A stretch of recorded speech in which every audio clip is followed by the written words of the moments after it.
Good afternoon, everyone. Thank you, Yasmin, for sharing the mic, I guess, or the facilitation duties with me today. Just to say, so I'm on the territory of the Anishinaabe Algonquin peoples here in the NCR, and as a straight cis male, very happy to have the opportunity to not only learn about all the research that the team put together, but I think one of the few folks, as we've joked about, who's read the entire report and took the time. So happy to be here today and share some of my reflections as well, but obviously give the team, the credit where it's due, and as well learn and listen to how they have chosen to share what their findings were over this very long journey that they've taken. In terms of a bit of a background about me, I'm a part of the Canada Free Agent Program, which is a mobility program internal to the Government of Canada. Really excited to test some of those processes within HR that we're hoping to disrupt or talk about in terms of busting that status quo. And in terms of other professional relevance, I've also recently helped the HR branch within the SDC launch its own departmental data strategy. So very well aware of the HR and data analytic needs and questions that our HR organizations are grappling with as we not only move into post-pandemic life or current pandemic life, but the mobility of workers and some of those other pieces of that pie. So with that in mind, I'll stop there and hand it to our presenters. So over to you, Mick.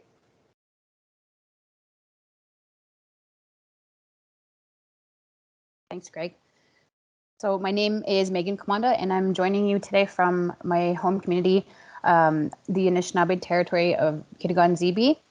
And so I'm the Indigenous Community Liaison for Talent Cloud, and also product manager. So we'll be we're excited to join you today. So I'll pass it over to you, Greg, for introductions. Rich. Thanks, Megan. So I'm pleased to meet everyone. My name's Gray. So we'll be talking about Talent Cloud today, which is a project that Megan and I were working on for 3 years approximately. And my role on that team was product manager for most of our product owner. So essentially working with the designers, the developers, and of course, we had a policy kind of shop as well, but making sure that the work kind of flowed from conception into design and then into development, so where it could become real and get real people using it. So that's my role. Do we have a presentation to pull up? Or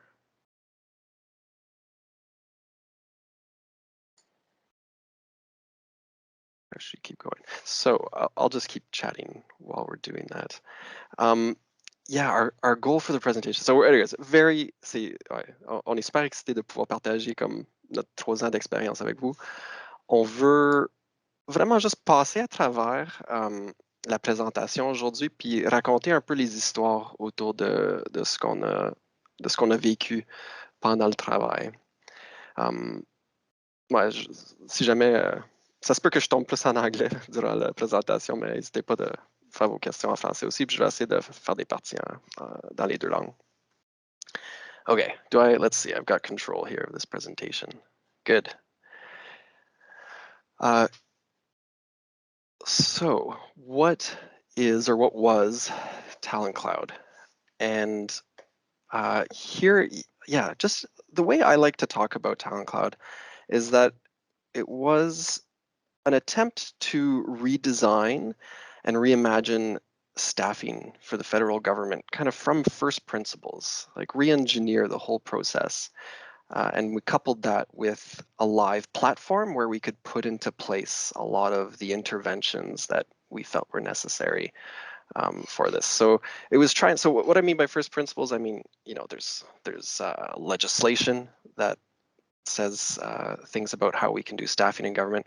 There are some high-level policies, such as like the Public Service Commission's appointment policy, but those they tend to be less prescriptive than you might imagine, and a lot of the practice around HR has been built up over many years and is not necessarily all absolutely required in the policies. So there is a fair bit of flex there in terms of what about how you apply them, how you apply those policies. Anyway, that's how I like to talk about it. and we'll get into what we did and what we learned, but I can tell you a little bit about how we got started as well. So on this slide, 2017 is when 4 of us, so that was myself, Rosita Kwok, Lauren Hunter, and Val Thomas, came over to Treasury Board from Natural Resources Canada. At Natural Resources Canada, we were all on the same team at the Inspire Innovation Hub. For anybody who put a little thumbs up in the chat if you remember what that was.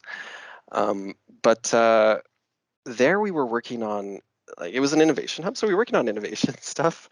Like I think we had a pretty cool role to play in micro missions and scaling that in the government. We also had a cool role to play in launching free agents. But those are 2 examples of some of the projects we were working on. But what we were seeing is just this really big need in government to be able to improve mobility and just opportunities for people to get to where their skills were most needed in government.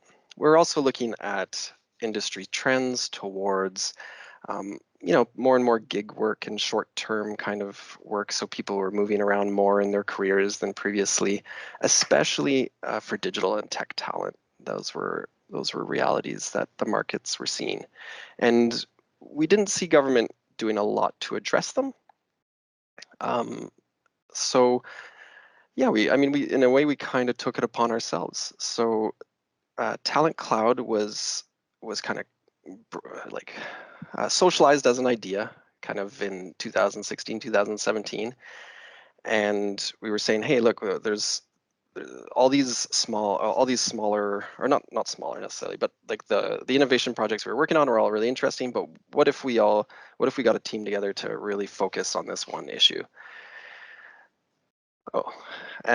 So we finally found someone who was willing to host us. So the CIO of the Government of Canada at the time caught one of our presentations and said that they could house us at Treasury Board, but that they didn't have any money.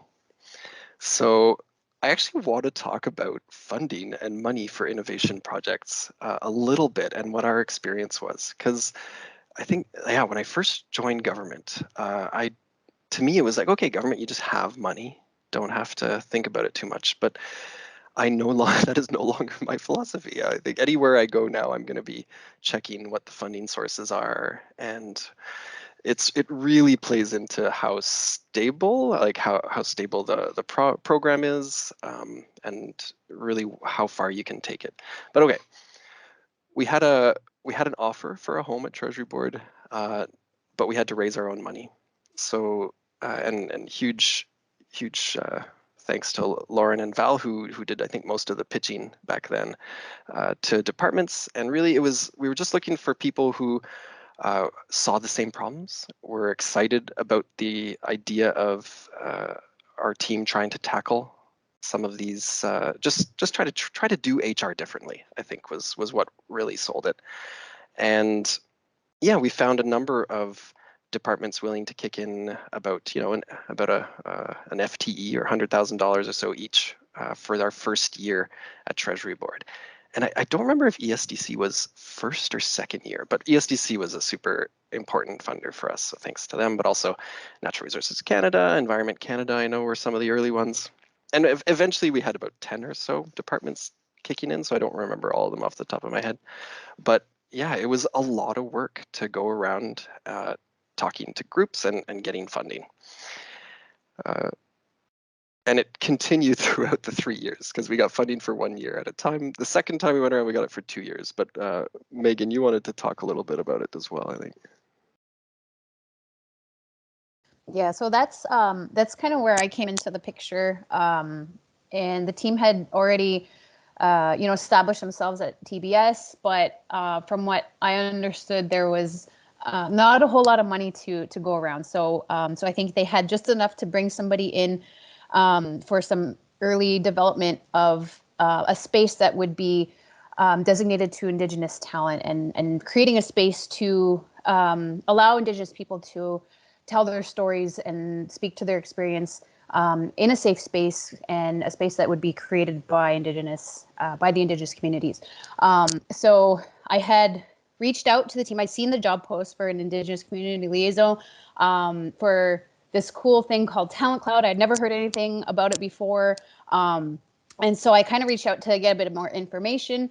And then it was, I think, the selling point for me to actually leave the work family that I was with at the time at the Indigenous Arts Center was the fact that these 4 individuals left their permanent jobs at the time to follow this work. So Oh I'm like, yeah. yeah. So I figured there was quite the level of commitment, to pursue this work. So I knew that it was going to be something big and important. So to leave your indeterminate position for term work, That's I think. Thanks, Go mate. Yeah, ahead. no, that's right. We it didn't come with our spots at Treasury Board didn't come with money, but they also didn't come with indeterminate positions. And oh man, we love to tell everyone about that. It was like this is what it takes to do innovation in government. Eventually, Treasury Board got fed up with us spreading that around everywhere, I think, and gave us some and put us reappointed us into indeterminate positions. So it's all back where we'd like it to be now. But that was an interesting one. Yeah, so that was an interesting one too for myself to come onto a team that was so committed at that level. So then I came on board and started kind of helping the team figure out where we wanted to start, because there really hadn't been anything like this for the Indigenous community to be able to really have that space and that security to tell their stories and to showcase their talents in a way that that they wanted to do it, or we wanted to do it, I should say. So anyway, that was kind of where I came in.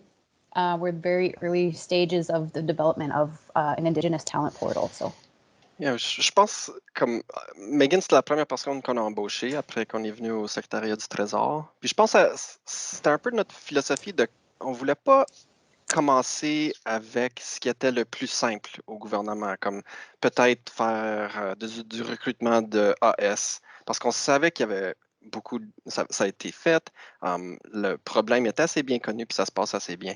On voulait essayer, ouais, parce que, ouais, quand tu commences avec ce qui est le plus simple, ce qui est le plus normal, quand tu tombes quand tu vas plus loin, tu tombes sur les choses qui sont plus difficiles peut-être. Et les intégrer par après, nous autres, on voyait que ça marchait pas toujours bien. So we wanted to try, like the slide says, to try and build for edge cases first. So, and by that, it's just the ones that aren't necessarily thought of or weren't at the time. So working with Indigenous talent, but also working with like attracting digital and tech talent, because that was seen as hard to find talent at the time.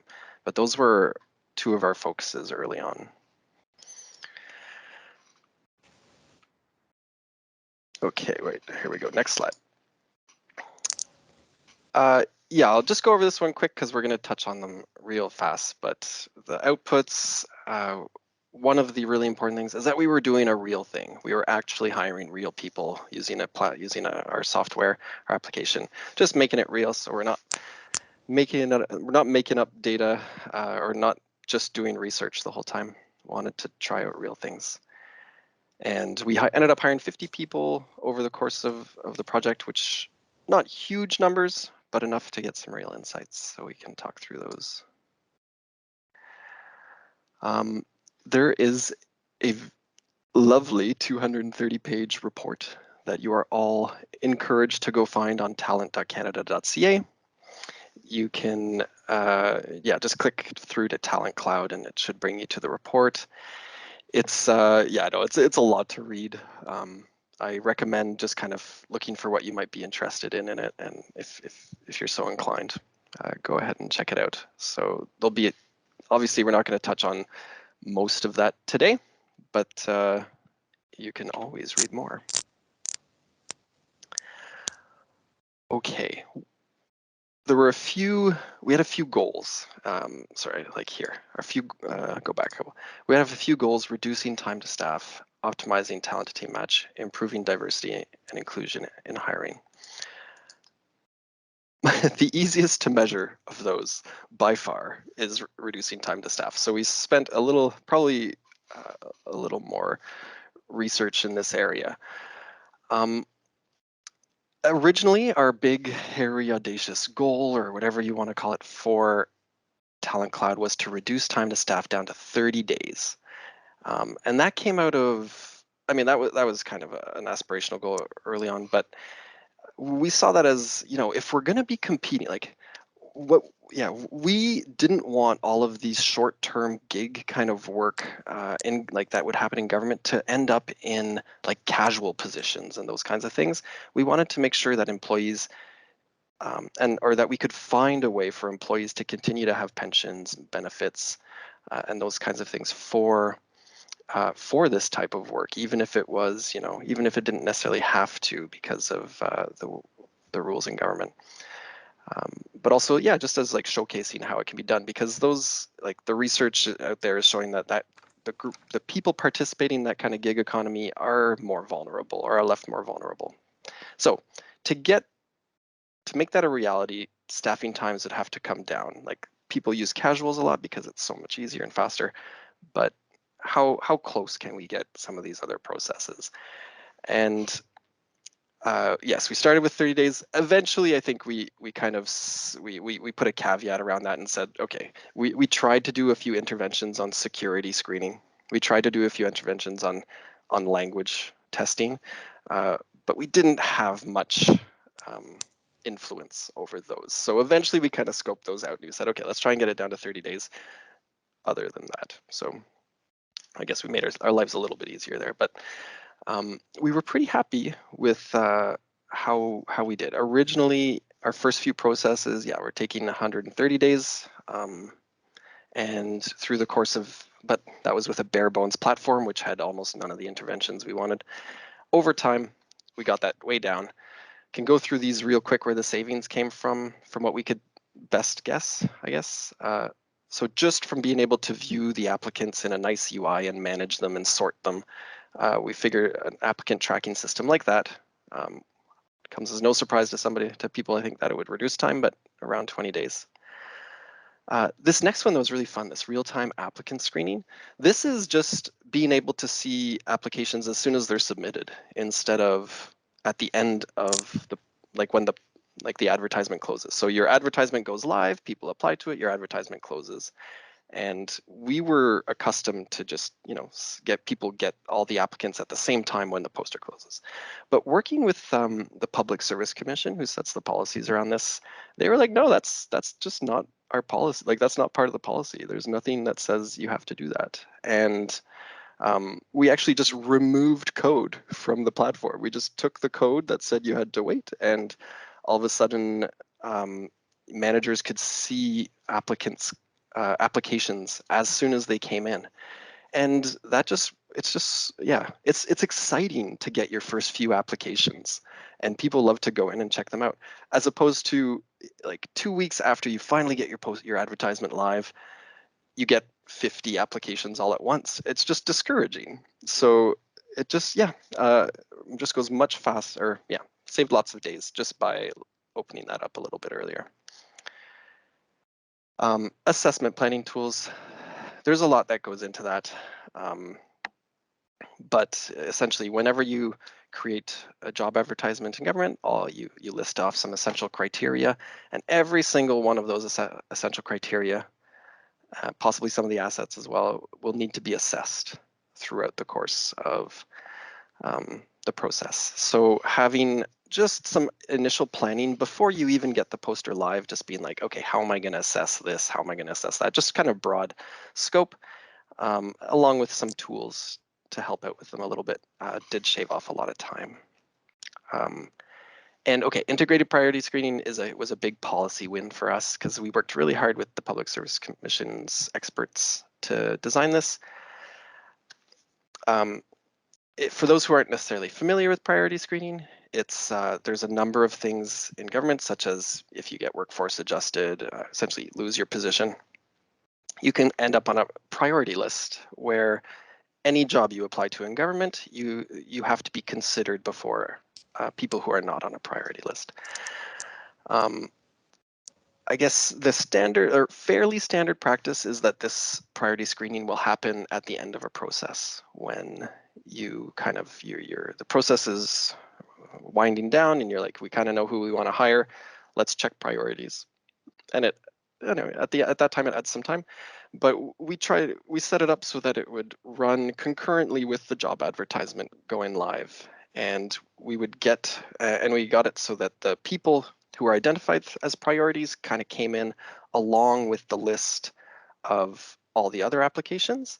And we just flagged them for people to say, this is a priority, you have to consider them first. But that was all within policies, because we worked through it with the policy owners, and it saved some time. So lots of little interventions, nudges, similar to keep things moving, save some time. And we did, volume control. Like we did things like put the number of people who have applied so far on the job advertisement.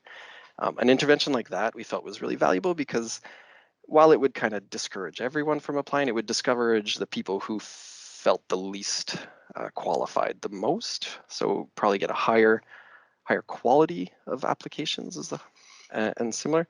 But yeah, there's a lot that can be done there. This 35 days, this is also probably the number I think is least well proven in our research, but still lots of promise to keep things moving quickly there. Okay, that was a really big one for us. It was also getting like in the news and stuff throughout some of the years, so it was an important one. Now, that was I like that one because it's good to measure. This next one, not so easy to measure. How do you measure like whether or not, essentially, was it a good hire? Was the person right, and was the job right for the person? And there's not a great way to do that. Essentially, there's some methodologies, but really it comes down to ask the manager and you ask the employee how it was, and you see. You can look at things like whether the employees stayed with the organization, whether they got promoted, but yeah, nothing super easy here. So this is a little harder to measure, but we were still pretty pleased with how it went down.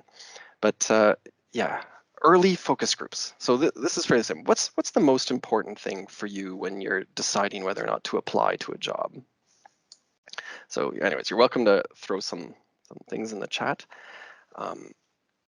The first one, I think, was pretty straightforward. The first one that our focus group showed up was just like, am I qualified? Like, can I perform these? Can I do the work? Like the day-to-day work, is this my wheelhouse? But the second one was actually thank you, Nicola. Who will you work with? Who's your direct manager, really? That was the second most important one that coming out of our focus groups. So that's completely lost in a lot of government staffing processes. What we focused on for Talent Cloud was to do like one job poster for one position, which allowed us to talk about who the manager would be and what their team was like, what the team culture was, the work environment. So largely we asked managers to fill out that information. They had a little profile that went along with the job advertisement. And we actually mined the information they provided to us for work environment to suggest skills that they should ask for as essential criteria. So potentially, if you're in a work environment that's really fast paced, or you have to do quick turnaround for the deputy minister's office or similar, you might want to have some resilience as essential criteria or similar. And in general, there's also a lot to say about our skills philosophy. So maybe just a quick story or two about this aspect of it. The last one, I got the chance to sit in on a interview process for one of the jobs that was posted on Talent Cloud in another department. It was in PSPC, and they were hiring some senior UX designer to lead a team. So the top two candidates from that were people who had, like, one of them had a PhD in design, the other one had worked for 15 or so years in the US in this field, really highly qualified people. And they both reflected, without prompting during the interviews, or well, maybe we prompted them a little, I don't know, but they'd reflected that they wouldn't have, this was the first time they'd applied to government jobs, and they just hadn't seen themselves in the postings that had gone up before. So that was really encouraging to us. They were super qualified, and one of them even kind of said, when she came in to do the interview, she mentioned to the hiring manager, she's like, "Oh, I feel like we've already met," because she had, she'd seen his profile and read through the information on the job poster, and it just seemed to make everything nice and smooth, or flow smoothly. Okay, but that's, yes. Over to you for a little bit, Megan. So thanks, Gray. Yeah, so a lot of the, I guess, aspirations in the team was to address some of the issues around diversity and inclusion, and specifically how it pertains to barriers within the public service. And so just coming in from that, that Indigenous angle, myself being an Indigenous employee within the federal public service, I had definitely been privy to some of these barriers myself, and so it kind of helped to. It was a lot of motivation to, really chip away at some of this stuff that we had noticed, and that we heard much from the community, identifying some of these barriers in staffing in particular.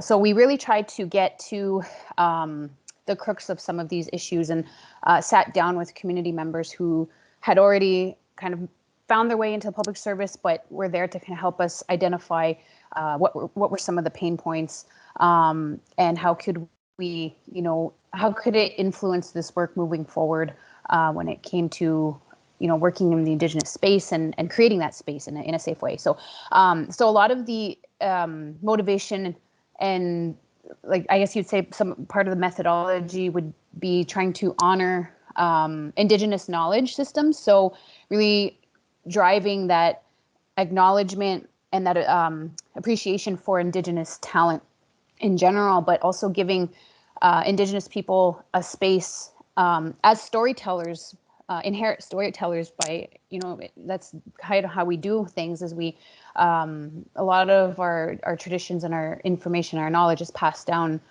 through stories. So, being able to give them that space to talk about what kind of skills they acquired that aren't always recognized or acknowledged in a staffing process, and how that might translate, and just being able to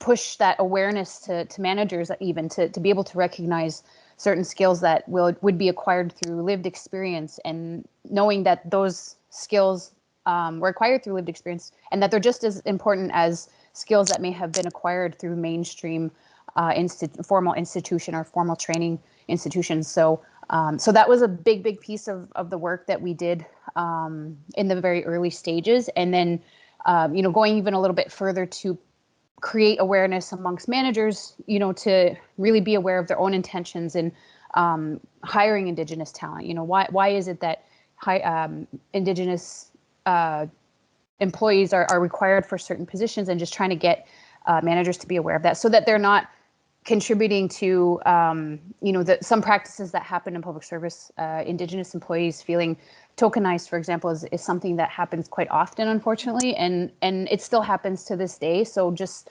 sitting down with hiring managers, and what we actually created was a hiring tool guide, and some reasons for managers to really give a think about why it is that they're looking to recruit Indigenous employees. And some of that work that we did actually translated into the main platform that we later developed. So it was pretty cool to see some of that research coming in and then being implemented. So Greg, did you have something to add? Well, yeah, well, it was your work drove a few important, I guess, components of the platform, and like one of them was at the education requirement.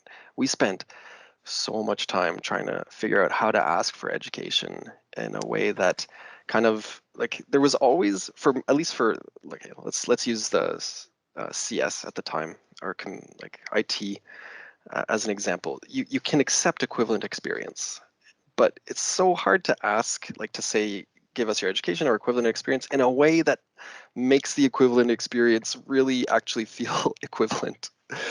And we had to try a lot of different ways, but that was driven, yeah, and really we eventually just tried to present them on equal footings on the platform, but that was driven from your work, Megan. That was great. And the other, just the skills approach. So a little bit more on that. On our job posters, we completely removed experience criteria. And the thinking behind that is that, okay, what you need to do the job is the skills. And we don't want to like insert any bias when we're saying how to get those skills. We want people to come forward and tell us in whatever weird way or unexpected way, I guess, they develop those skills. So yeah, our job posters were largely just skills, not experience as requirements. But now where the experience comes in is when you tell us how you gain that skill.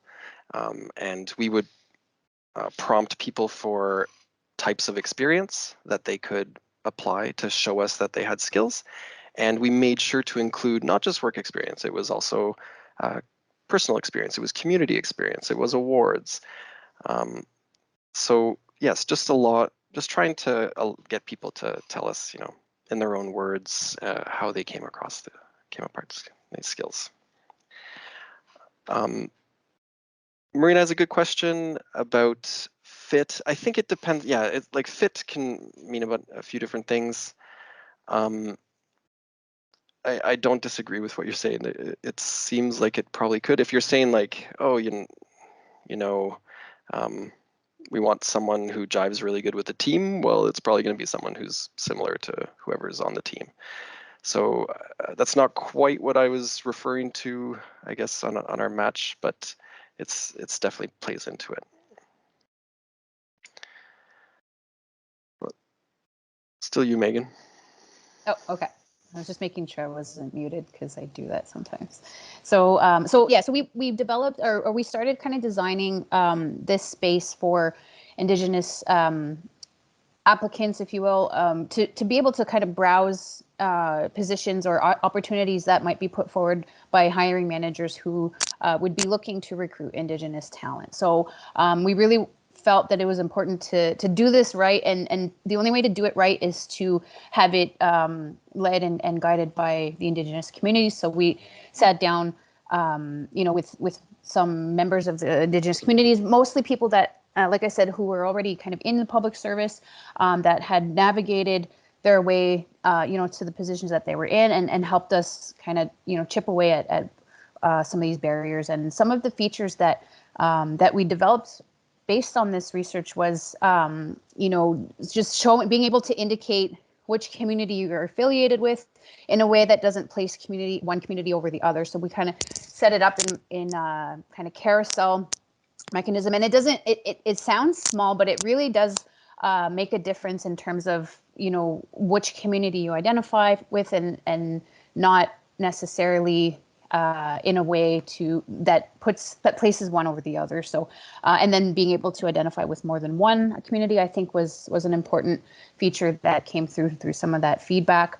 We've also worked very hard on profiles for Indigenous applicants or Indigenous people to, like I said, be able to, speak to their own experiences, whether that's through storytelling, whether that's through fields that we've implemented, but just being able to have that space, I think, was really important. And then an honesty pledge that we've been working on, and it's still a work in progress, but just that sort of nudge that pushes people to be honest about what their affiliation is to the Indigenous community, and because, and I won't go down that rabbit hole, but the self-identification thing is a big issue in the Indigenous community. So we really tried to address it in a way that was respectful and meaningful. So those are some of the features that we have implemented into the prototype, which is still in prototype. Unfortunately, we haven't been able to get it live just because there's been some snags along the way. Funding was a big issue, and so we've had to kind of put that on hold right now, and also the protected B server space that we haven't quite been able to migrate into. That may be my sorry, job. Greg. Yeah, we're still not there. We're still not Almost. 3 years later. We're still pro A. Can't get to pro B. Almost. But yeah, so that's just kind of being able to protect the data that we collect, and being sure that it'll stay protected. So that was one of the things that kind of put it off. So we're still waiting, but it's happening. Okay, segue a little bit. I guess what's happening now, and where's Talent Cloud? So Talent Cloud as a project ended, I guess, March 31st, 2001. And from our point of view, it is very much we're doing something different now, although the team is still together and still working on similar things. But okay, so what happened? I guess when we started Talent Cloud, we thought that we would do a proof of concept, so a prototype, get something working, and then maybe find a home at one of the HR authorities in government. Now, that didn't end up happening. The HR authorities in government are doing their own stuff, and it's all cool things. So, but what did happen is like we'd proven that we can build products. We've proven that we have this expertise in the HR space, and we had a lot of good software to build off of. And actually, the Digital Community Management Office at Treasury Board actually stepped up and said, "Look, we want to fund you going forward, and we want you to build stuff. We want you to build software to help with our recruitments. We want you to build software to help with our talent mobility, and just to kind of make that a digital experience." And they're like, "Look, we see the same things as you. This digital and tech talent is going to be really hard to get all the digital and tech talent we need for government." So they funded us since March, and that for the first time actually we have stable funding for multiple years, which is super amazing. It was not fun what is it, like every September or something there's like a hiring freeze. Has anybody else noticed that in government? And anyways, every time that happened we had to like basically tell a few terms that we couldn't renew their terms. So we basically had to let people go every like 1 or 2 people go every year. And that was not fun. I did not enjoy that. But it was, it speaks. We had like Meg, what was that board we had for? Oh yeah, we had a partner department whiteboard on the wall, and every time we'd get a new partner in, we would add their name to the list of partners, and then there was a bit of celebratory festivities that would happen. One more person's position that was secured. Yeah. But okay, so we're continuing on similar work. If over the coming months, you'll probably be able to see it crop up on talent.canada.ca if you keep returning there. But we wanted to leave some time for questions. And oh no, wait, the apprenticeship program, Megan. Yeah. But we don't want to tell too much about this because it's still kind of under the radar. Yeah, so I was waiting to just say that since we've received this new source of funding, we've actually started collaborating with the folks over at ESDC who are leading the IT Indigenous Apprenticeship Program, and so we're working on furthering the program. And I think I don't want to say how many departments are on board because it keeps climbing, but it's pretty up there now. And so it's pretty exciting, but again, it's in development and it's still a bit early so far. So so we had a portal or prototype for a portal that that we were hoping to get standing. It didn't quite happen, and then they had a program that needed a place to be showcased. So it was kind of a cool match made in heaven. So that's kind of where we're at with the portal for now, and then. Yeah, we'll see where that goes. Such a cool program to go check it, but don't like check it out too much because they're not super announcing stuff yet. But okay, back to Greg Jasmine. Ça nous ferait plaisir de répondre à toutes les questions. Salut. Merci beaucoup pour la présentation. Merci, Étienne, pour ton désaccord par rapport au fait que non, les gens ne devraient pas lire tout le rapport. I mean, it's massive. I only got to page 42. That's why I asked Red to come co-facilitate, because I was like, well, you read the entire report, so please let us know. So thank you. Thank you for sharing your lessons. But despite the fact that I only got to page 42, I did have some questions and some like really interesting takeaways that I was like, really? Okay. So you're referring to a lot of principles that are right now being incorporated into a longer term future of work vision and strategy. You're talking about being data centric, baking in diversity and inclusion, being digital. And so, how surprised would you be in 2030 your talent cloud became a blueprint for a public service recruitment app? Okay, how surprised? I would be quite surprised, but it would be very nice. um, I'm not saying it won't happen. It'd be really neat if that happened. I think there's so much work left to do. So even if we took what we have with Talent Cloud and continued to build it for 8 years, we would end up with something that's quite different, I think, than what we have now. But I think as a starting place, as like some really important insights, and as a philosophical approaches, I think, yeah, absolutely, it'd be fantastic. Although it would be a little surprising. And why would it be surprising? Dear journal, yeah. um, well, it's just, I guess, these types of small initiatives that slowly build momentum over a long period of time and eventually become mainstream in the organization. I just haven't heard that many about them, that many stories about them. So it seems like it would be rare. Although, like a lot of the big things you hear about that are cool that happen in governments across the world, it sounds like they came out of nowhere and they were just created. But then when you talk to the people, they're like, oh yeah, we were working on that for 10 years before it actually happened. So, I mean, I'll still hold out a little hope. Okay, let's respect the pace of government. Thank you for that. So one of the Slido questions, Greg, if you have better questions, please just mute me. What are some of your discoveries or novel practices that any public service HR team could implement and incorporate in how they do staffing? Because you hit one of those mandate letter commitments with the reduction of the time to staff. If I may maybe pop in, great.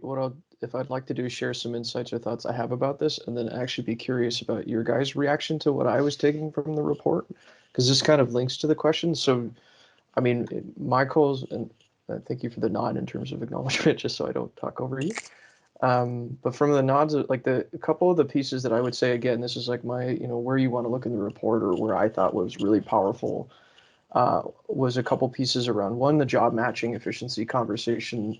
Like you said, in terms of your 5-factor model, is a very different view of how even we're building requirements to acquire new systems. We haven't really considered, to your point of first principles, those different aspects about hiring for fit, and the reality of the data that you need to do that. And so I think that, you really build that kind of foundational conversation rather than it being an add-on to a current process. You stripped it right back.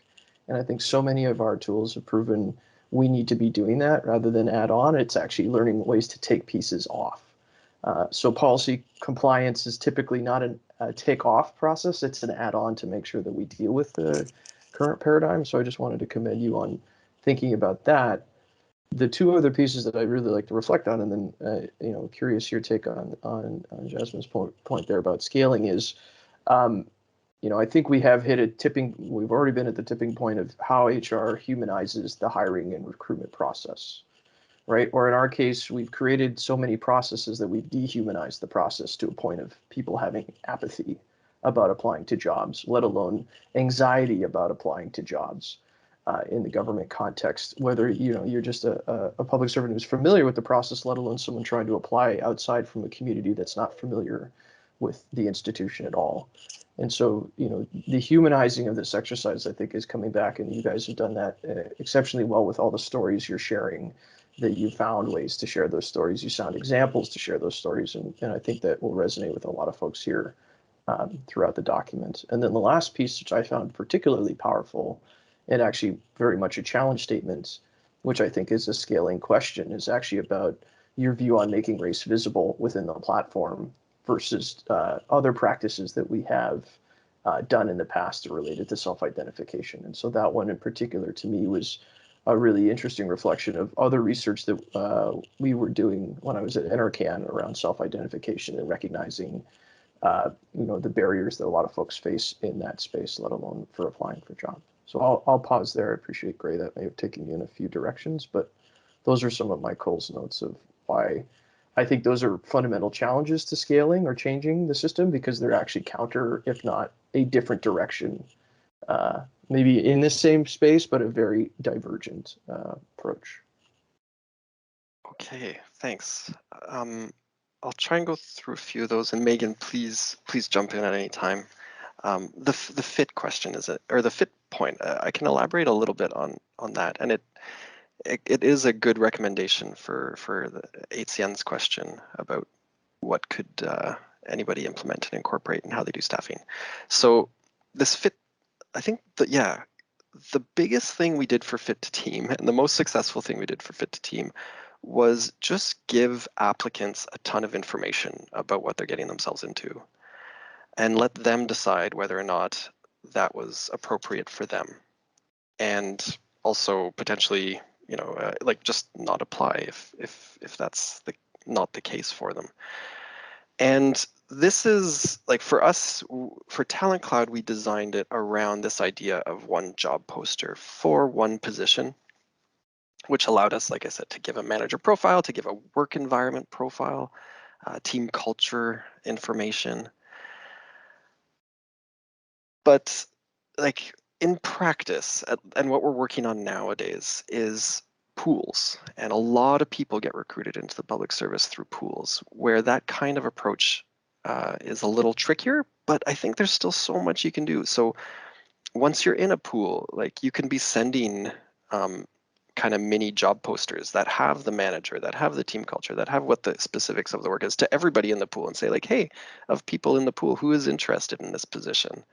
And then, people will put their hands up and they would potentially be the ones that could get referred to the hiring manager, or some of like 20 of them, or however many you want to send over to the hiring manager. And I think that would just, I think that's a practice that would, first of all, it makes the pool, the feeling of being in a pool is a feeling of like you've accomplished something, but nobody ever talks to you about it. And I think if you were frequently getting those kinds of messages about like, hey, this is an opportunity for people in this pool, are you interested? Like those are touch points that will really improve the experience, I think, for people in them. And it also means like, they're not going to spend half an hour in a chat with a manager to find out at the very end that it's not quite what they thought it was and going to look at. So that's definitely one. The other one, and then I'm probably going to forget some of the questions you had, Greg, so feel free to bring them back. But the move from experience to skills as a fundamental piece for how to think about who to hire and talent.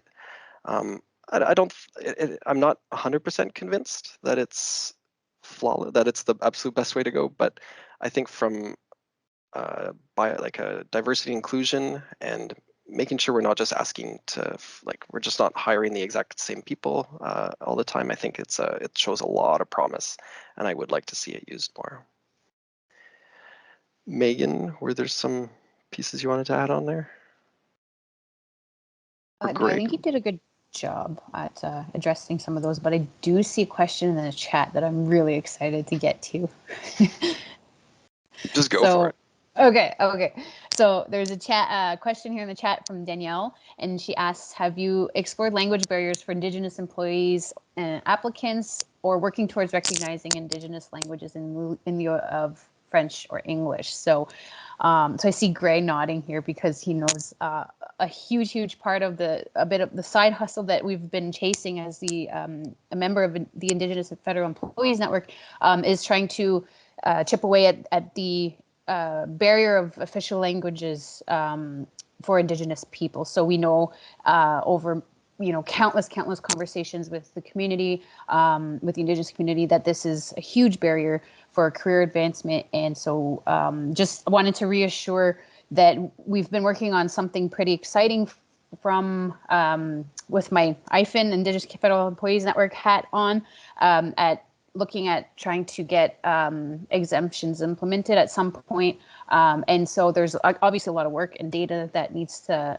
happen with that initiative, but also from that work, there's been a few other branches that have been created, and some of the work is looking at actually implementing Indigenous language training.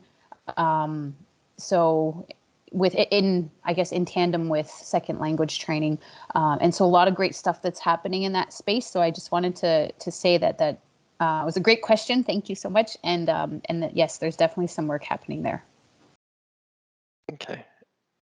Go ahead, I Justin. think that people are super curious about, to clarify what you're working on, and they want more details on, sorry, I think it was the digital talent portal. Indigenous Talent Portal, I believe. Sorry. Thank you. Yeah, so Indigenous Talent Portal never quite made it real, unfortunately, during Talent Cloud, but so much of the work that went into there is, well, first of all, a lot of it influenced the Talent Cloud portal itself. But it's so much of it now is going to be developed as part of the IT apprenticeship program for Indigenous peoples that ESDC is leading. So that's great for us, or we're really excited about that. What was the other one? Sorry, was that just what you're currently working on? What we're currently working on. So it's not real yet. Maybe later this week we will finally have our Proby server up and running. Like that, it's been, yeah. Anyways, that's kind of my job too, so it looks really bad for me that we don't. But yeah, we're starting by building pool management software to support the Digital Community Management Office. So you won't see it if you're applying at this time, but potentially, but you'll be in, like, instead of maintaining all of those lists of people in Excel sheets, they'll have the team will be able to manage that online through a nice interface to makes it easier for them. And also people will be able to search that list to see, like, when they request talent, they'll be searching against the people that are actually in the pool, so that they don't have to do it manually when they get their requests on this end. That's a very, very first MVP. We're going to be building profiles and we're going to be doing direct intake, or like you apply on the site as soon as we can build it. And a lot of the stuff from Talent Cloud is being redesigned for the pool, like for the recruitment context, as opposed to individual job posters. And applied there. So you'll see more on talent.canada.ca, but it might be 6 months before it looks like anything impressive. Yeah, I'll jump quickly to a question that Justin actually noted from Health Canada. Yes. Just two parts to it. So one is about the data mining aspect of the work. I appreciate, you shared a lot in the report about sample size and recognition that, the qualitative information was very insightful, but in terms of scale and fit match, that was about as far in terms of predictors as you could get at that stage. But I am curious if you have any other insights or things you might have shared. Well, I was hoping to get to Jocelyn's question about skills and essential criteria. And we did have a finding about essential criteria. And it was essentially more than 7 essential criteria, things really start to bog down and you actually have a less chance of hiring someone if that's the case. But okay, maybe it's because you need someone who has a ton of different skills. I don't know. But we did not see a lower limit for essential criteria that led to a better hire. So we kind of told people to aim for 4 essential criteria, just because we felt like less than 4, like, what are you really asking for? But in my opinion, fewer essential criteria for your job poster is absolutely better. It will save you time, it will save your applicants time, and it does not lead to a reduction in quality of the person you will hire. So that was definitely a finding. And yeah, you can go look at the data for that in the report for sure. Cognizant of timing and questions, Gray, but I do have one thought, and it was actually a share of a reflection of a test that you guys did, but you didn't necessarily have as much insight into this work, so I appreciate it would be kind of a quick one, but it was the work you were doing around the GC Talent Reserve. And so I appreciate that that was kind of a side add to this, but I think it's really interesting about skill modeling or the intermobility for GC employees. I don't know if you have any, I mean, I have a quote here, but I appreciate if you have any insights you want to just directly share about that. You know what, I kind of forgot about that. Well, hit me with your quote, and maybe Sure. it'll jog some memories. Well, this is TalentCloud's biggest takeaway from this was that until there's a permanent, stable solution in the GOC capable of mapping, tracking, and incentivize employees to put their skills in a central profile or interdepartmental talent repository, the GOC won't be optimized to succeed the next time a significant rapid talent reallocation is required, which I think says it all. Yeah, But thanks, I'll let thanks you so much. But elaborate. just to let people know, when COVID hit, everyone was sent home. We put hands down everything we were doing, and we created what we call the talent reserve, where people could put their names forward for those who could not perform their regular duties but wanted to help, wanted to do work to help Canadians in those tough times. And we were able to move people around a tiny bit, but it was like yeah, I don't know, like when you do those things after the fact, you're too late. By the time, like, it took us like 2.5 weeks to get that live after we started. And even then, departments had already had to find other ways to handle it. There were some that still used our platform a little bit, and they loved it, but ultimately the numbers were small on there, and it didn't continue to get used. But it's just, you can't be reactive with some of those things. Like, you have to know who your people are in government, and you have to know what they can do so that you can move them around. And that always was an overarching goal of Talent Cloud, and of our work now, but it's still very far in the future. I'm cognizant of our time. Maybe one interesting add, and I think it's several departments ran into that issue, right? And so I think the reality, ESDC itself created its own project around this called the Talent Marketplace. Several other departments likely had the similar sentiment around how do you rapidly move people. And I think some of the data questions for me that have always reflected about this is, what information do we have about the work we need people to do? What information do we have on our people in existence? And which processes are we using to update and maintain that information? From and from a foresight perspective, I know I'm oversimplifying all this because I think we can appreciate that it's not that simple. But when you're looking at, when's the only time you update your your resume right now is our government version of a codex of my skills, and I only touch it when I apply to jobs, maybe or maybe not. I don't know everyone else's context, and so that static information, even when we do collect it, that could change because humans are humans and they change and they grow and they build their skills, and so the data conversation around that, I think, is actually more complex than we give it credit for when we talk about how to map skills, or then how easily it is to try and move people, let alone the barriers to actually moving people, which you have already talked about. Oh, yeah. That was the other thing. People found matches and then just couldn't move them because HR is tough. I'm cognizant of that. Maybe, Jasmine, I'll let you wrap with timing in mind. Sorry, we ran out of time. Thank you both, all three of you, so much for attending today and sharing your insights, sharing your lessons learned. I mean, you put it all out there for us to read, study, reach out to you for more information. Audience, we're so sorry we couldn't get to all of your questions. Etienne, you blew up our Slido. Thank you all so much. So thanks for attending. We look forward to hearing back from you. Use the survey to give us your impressions, how we can improve, but also what you'd like to hear, who you'd like to hear from in 2022. So we have these sessions every month. We hope to combine them with the community of practice on people management innovation that is being set up by with OCRO. So more to come, but keep an eye on our DC Collab DC Wiki pages for more. Stay tuned and stay safe, everyone. Merci tout le monde. À bientôt. Miigwech.